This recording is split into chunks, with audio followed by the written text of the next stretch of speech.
All right, hey, welcome everybody. Thanks for tuning in today to the Tidecrest Expert Series. We're fortunate to have Tim Smith join us today. Tim Smith is the founder of the Smith Group, one of the leading real estate teams in the country, frankly, right? One of the top in Orange County all the time. And I think you were ranked top 10 in Wall Street Journal for top teams in the U.S., which is amazing.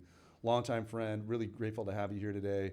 Also recently named one of the 125 most influential people in Orange County. That's for another time. But we're really excited for that. You deserve it. You're a big part of the community. We're grateful to have you here. So what I wanted to talk about today is something, obviously, it's really near and dear to everybody in Southern California. I think it's really a national tragedy is what's happening with the fires up in LA. And we're talking about an area burned over 60 square miles. It's bigger than Paris.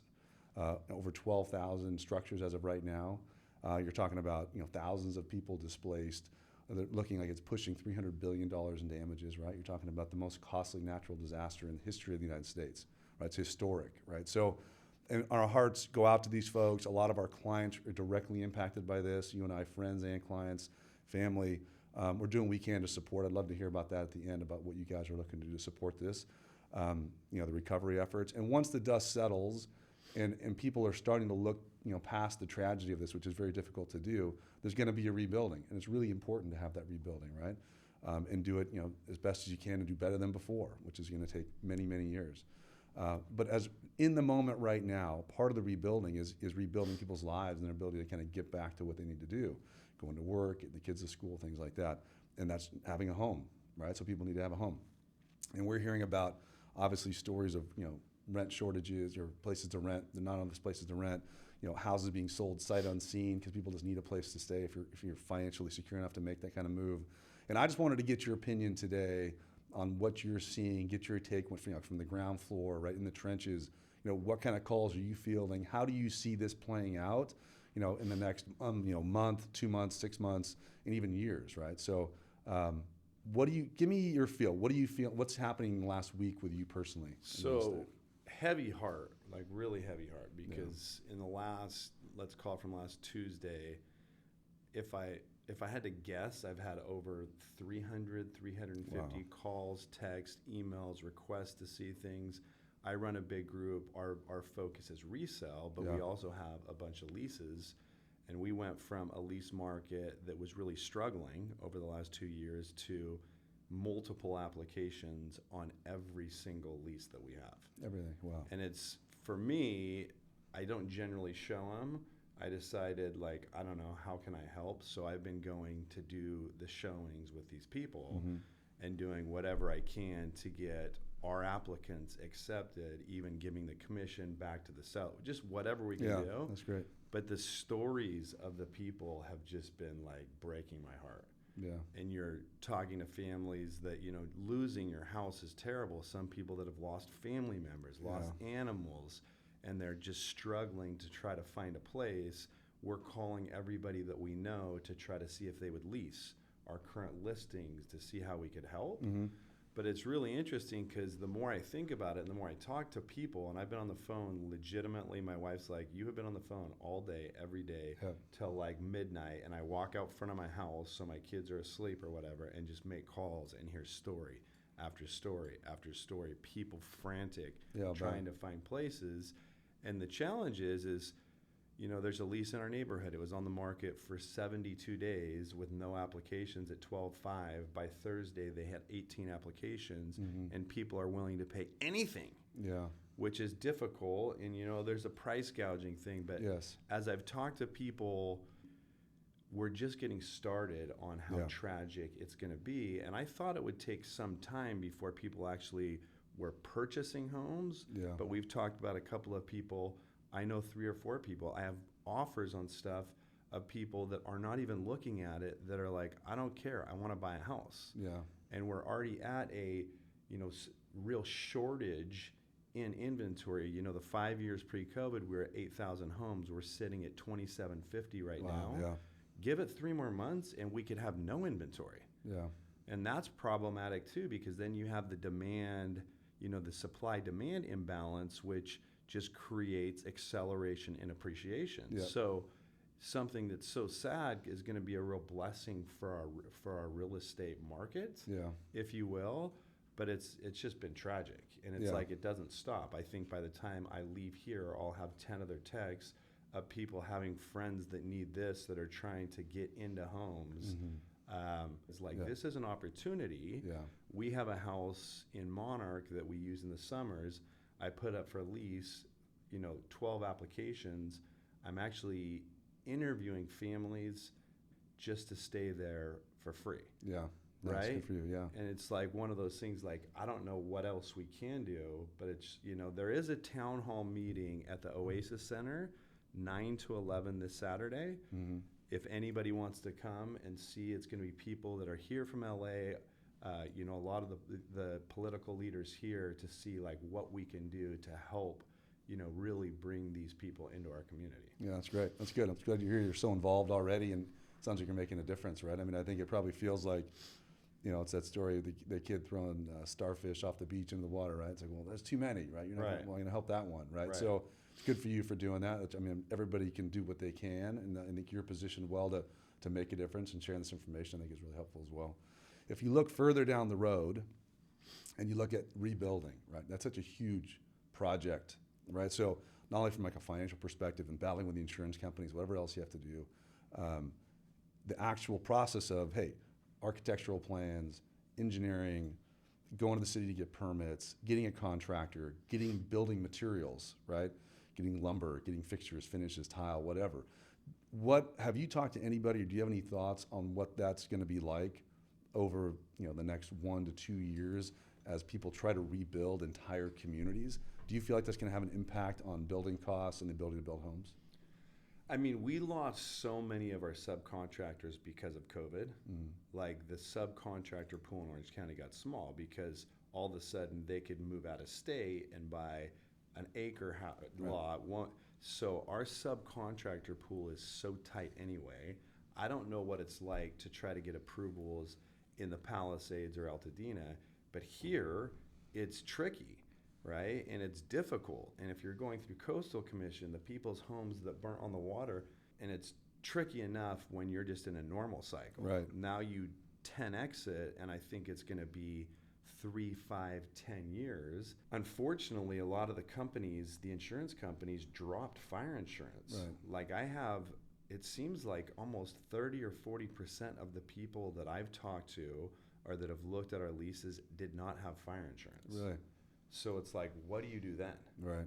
So it's like all of these things like are going to impact this delayed. I mean, I think at some point, do insurance companies file bankruptcy? Does the federal government come getting involved? Because I was talking to one of Caruso's guys, and he thinks it's probably double what they're actually posting of homes that have been burnt. Right. And he thinks it's like 2.5 times what they're saying it's going to be to rebuild. Yeah.